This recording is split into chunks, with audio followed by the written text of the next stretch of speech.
Hello viewers, welcome to Invest Mantra channel. நீங்க நம்ம பார்க்க போற கண்டென்ட் வந்து நம்ம எல்லாரோட எதிர்பார்ப்பு மார்க்கெட் எப்போ ஏறும், மார்க்கெட் எப்போ ஒரு நல்ல ரிட்டர்ன்ஸ் கொடுக்கும் அப்படின்றது தான் எதிர்பார்ப்பு. நம்ம சேனலை ஃபர்ஸ்ட் டைம் பார்க்குறவங்க நம்ம சேனல் சப்ஸ்கிரைப் பண்ணுங்க, அருகாமையில் உள்ள பெல் ஐக்கானை கிளிக் பண்ணுங்க. ஸோ இது எல்லாரோட எதிர்பார்ப்பை வந்து யாராலையுமே வந்து எக்ஸாக்டாக வந்து ப்ரெடிக்ட் பண்ணி சொல்ல முடியாது இந்த டைம்லாம் ஏறும் அப்படின்னு சொல்றது. ஸோ இதுக்கு வந்து நம்ம சொல்லக்கூடிய ஒரே ஆன்சர் என்னன்னா பேஷன்ஸ் தான். Patience is the biggest weapon to win the stock market. நம்ம இந்த டைம்ல அமைதியாக இருக்கணும், தொடர்ந்து இன்வெஸ்ட்மெண்ட்டே வரணும், அதுதான் நம்ம செய்ய வேண்டிய வேலை. ஸோ இப்போ பார்த்தீங்கன்னா வந்து செப்டம்பர் லாஸ்ட் வீக், அதாவது 25-26 கிட்டத்தட்ட வந்து ஜனவரி எண்டு கிட்டத்தட்ட வந்து பார்த்தீங்கன்னா 4 மாதம் ஆயிடுச்சு. 4 மாதமே மார்க்கெட் வந்து ஒரு இறக்கத்தில் தான் இருக்கு. நீங்கள் இன்னொன்று பார்க்கணும், கோவிடுக்கு பிறகு மார்க்கெட் வந்து தொடர்ந்து ஒரு 4 வருஷம் வந்து ஒரே ஏற்றம் தான், இறக்கம் என்பதே கிடையாது. 2020 எடுத்தீங்கன்னா ஒரு ஓட்டம், 2024 ஏகப்பட்ட ஏற்றங்கள் தான், இறக்கம் வரல. நீங்கள் இன்னொன்று வாட்ச் பண்ணணும். அதே மார்க்கெட்டில் பார்த்தீங்கன்னா வந்து அந்த 52 வீக் ஹை 52 வீக் லோ அப்படின்னு சொல்கிறாங்க.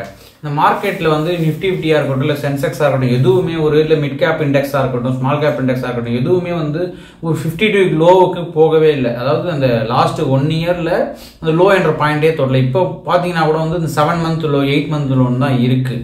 ஸோ இப்போ மார்க்கெட் ஏறுமா அப்படின்றத எல்லாருமே கேட்குறீங்க. நம்ம பார்த்தோம், ட்ரம்ப் எலெக்ஷனில் வின் பண்ணிட்டாரு. ஸோ இந்தியாவுக்கு ஃபேவராக இருக்கும் அப்படின்னு சொல்கிறது கண்டிஷன் பார்த்தோம். பட் ட்ரம்ப் வந்தவொடனே என்ன நடந்துச்சு, யாரெல்லாம் இல்லீகல் மைக்ரன்ஸ் அவங்க ஊரில் வந்து இல்லீகலாக யாரெல்லாம் குடியுரிமை பெற்றிருக்காங்களோ, அதாவது குடியுரிமை இல்லாமல் யாரெல்லாம் இருக்காங்களோ, அது எந்த கண்ட்ரி இருந்தாலும் அவங்கெல்லாம் வெளியேறுங்க. அதுக்கு வந்து ஒத்த மாரி நம்ம வந்து ஜெய்சங்கர் எக்ஸ்டர்னல் அஃபேர்ஸ் மினிஸ்டரும் சொல்லியிருந்தாரு. ஸோ இந்தியாலாம் வந்து யாரெல்லாம் அந்த மாதிரி இல்லீகலாக இருக்காங்களோ அவங்களாம் நாங்கள் இந்த 1000 நாங்கள் மீட்டுக்கிறோம் அப்படின்றதையும் சொல்லியிருந்தாங்க. இன்னொன்று பார்த்தீங்கன்னா வந்து கனடன் பிரசிடென்ட் வந்து பதவி விலகினார். அது ஒரு பெரிய தலைவலியாக இருந்தது. காலிஸ்தான் அமைப்பு அதுன்றதுலாம் பெரிய தலைவலியாக இருந்தது. அது ஒரு பாசிட்டிவான ரிசல்ட்ஸு. அதுக்கடுத்து பார்த்தீங்கன்னா ஹிண்டன்பர்க் ரிசல்ட்டு, இந்த ஹிண்டன்பர்க் நிறுவனமே வந்து மூடிட்டாங்க அப்படின்ற மாதிரி சொல்கிறாங்க. அது வந்து அதானிக்கு எதிராக இல்லை அந்த செபி நம்ம சேர்மனுக்கு எதிராக வந்து நிறைய வந்து அவதூறுகளை பரப்புனாங்க. அதுமாதிரி இந்த ஒரு 4-5 மாதத்தில் பார்த்தீங்கன்னா தொடர்ந்து FIIs, அதாவது ஃபாரின் இன்ஸ்டிடியூஷன் இன்வெஸ்டர்ஸ் வந்து தொடர்ந்து ஒவ்வொரு மாதமும் தலா 50,000 கோடியிலேருந்து 1 லட்சம் கோடி, அதாவது கிட்டத்தட்ட ஆவரேஜாக ஒரு 50,000 crore அளவுக்கு பணத்தை வந்து வெளில எடுத்து பம்ப் பண்ணி வெளில எடுத்துகிட்டு இருக்காங்க. அவங்க வந்து வேற ஒரு மார்க்கெட்டில் இன்வெஸ்ட் பண்ணிருக்காங்க. அதே மாதிரி Q2 உடைய growth பார்த்தீங்கன்னா பெரிய அளவில் இல்லை.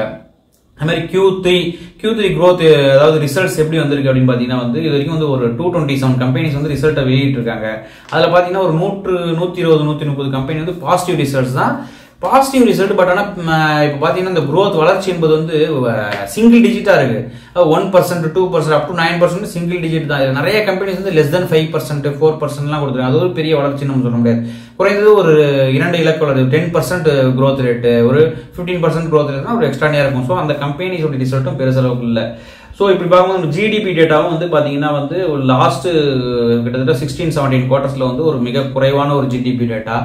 ஸோ இது பிறகு மார்க்கெட் எப்படி ட்ராவல் ஆகும் அப்படின்னு பார்த்தீங்கன்னா வந்து அடுத்து யூனியன் பட்ஜெட் வருது. நம்ம பிப்ரவரி 1 யூனியன் பட்ஜெட் ப்ரொபோஸ் பண்ண போகிறாங்க. ஸோ இதெல்லாம் பொறுத்து இந்த யூனியன் பட்ஜெட்டில் வந்து எந்தெந்த செக்டாருக்கு எப்படி ஃபண்ட்ஸ் அலோகேட் பண்ண போகிறாங்க, இன்ஃப்ராஸ்ட்ரக்சருக்கு எப்படி அலோகேட் பண்ண போகிறாங்க, ரயில்வேஸுக்கு எப்படி அலோகேட் பண்ணுறாங்க, இன்ஃப்ராடே அது வந்துடும் கிட்டத்தட்ட. அதேமாரி வந்து மற்ற செக்டார்ஸ்க்குலாம் எப்படி அலோகேட் பண்ண போகிறாங்க, ஃபார் எக்ஸாம்பிள் வந்து எலக்ட்ரிசிட்டிக்கு எப்படி அலோகேட் பண்ண போகிறாங்கன்றதெல்லாம் பொறுத்து தான் வந்து மார்க்கெட் வந்து ட்ராவல் ஆகும். இன்சூரன்ஸுக்கு வந்து ஆல்ரெடி டிபேட் போயிட்டு இருக்கு. இன்சூரன்ஸுக்கு வந்து GST எல்லாம் வந்து முற்றிலும் விலக்கு கொடுக்கணும் அப்படின்னு சொல்லிட்டு அந்த LIC யூனியன்ஸ் வந்து மெம்பர் ஆஃப் பார்லிமெண்ட் நிறைய பேருக்கு சொல்லியிருந்தாங்க. அதை வந்து நிதின் கட்கரி கோட் பண்ணி மெடிக்கல் இன்சூரன்ஸ் இருக்கட்டும், லைஃப் இன்சூரன்ஸ் இருக்கட்டும், அதுக்கெல்லாம் வந்து GST வந்து முற்றிலும் விலக்கு கொடுக்கணும் அப்படின்ற மாதிரி சொல்லியிருந்தாங்க. அதையுமே கன்சிடர் பண்ணிருக்காங்க கவர்மெண்ட் ஒரு பக்கம்.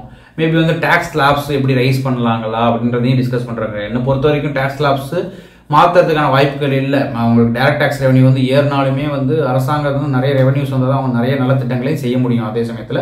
பட் ஸ்லைட் ஒரு மாடிஃபிகேஷன்ஸ், ஏன்னா லாஸ்ட் இயர் பண்ணதுலேயே நம்ம கிட்டத்தட்ட ஒரு 25,000 ரூபாய் ஒவ்வொருத்தவங்களுக்கு வந்து ஒரு 20,000 ரூபா வரைக்கும் ஒரு பெனிஃபிட் கிடைக்கிற வாய்ப்புகள் இருந்திருக்கு. ஸோ அந்த வந்து நம்ம பார்த்தோம்னா வந்து 5%, 10, 15, 20ன்றது 20லேருந்து டேரெக்டாக 30 போயிட்டு தான் 25% ஸ்லாப்ன்றதை ஒன்று கொண்டு வரலாம். அது ஒரு மாற்றங்களை கொண்டு வரலாம். ஒரு சின்ன ஸ்லைட் மாடிஃபிகேஷன் தான் இருக்கும். ஸோ அது எப்படி பண்ணுறாங்கன்றதை வந்து நம்ம பட்ஜெட்டுக்கு வரதை நம்ம வந்து சொல்ல முடியும். எதுவுமே யூகத்தின் அடிப்படையில் சொல்ல முடியாது.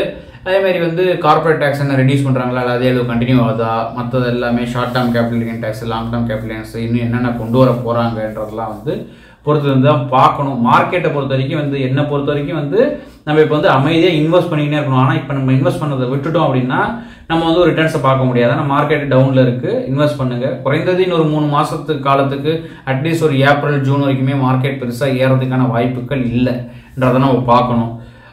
அப்படிதான் எனக்கு தோணுது. பட் அது என்னுடைய தனிப்பட்ட கருத்து தான் தவிர இப்படி போகும். ஏன்னா யாராலையுமே யூகிக்க முடியாது. பெரிய பெரிய புரோக்கரேஜ் ஃபார்ம்ஸாக இருந்தாலும் சரி, நம்ம சாதாரண அனுபவங்கள் அடிப்படையில் பேசுகிறவங்களாலும் சரி.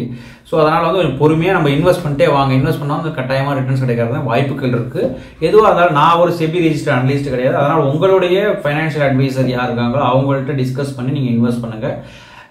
இன்வெஸ்ட் பண்ணி ஏமாந்துட வேணாம். அதேமாரி வந்து பொறுமையாக இருந்து நம்ம இன்வெஸ்ட் பண்ணணும். இன்வெஸ்ட் பண்ணால் நம்ம கட்டாயமாக வந்து அந்த பேஷன்ஸ்ன்றது இருந்துச்சுன்னா வந்து கட்டாயமாக மார்க்கெட்டில் நம்ம தாராளமாக தோம்சம் பண்ணிட்டு அடுத்தடுத்த கட்டத்துக்கு நோக்கி போயிட்டே இருக்கலாம். ஸோ இந்த வீடியோவை பிடிச்சிருந்தா லைக் பண்ணுங்கள், ஷேர் பண்ணுங்கள், மறக்காமல் சப்ஸ்கிரைப் பண்ணுங்கள். டவுட் ஏதாவது இருந்தால் கமெண்ட் செக்ஷனில் கமெண்ட் பண்ணுங்கள். Bye viewers.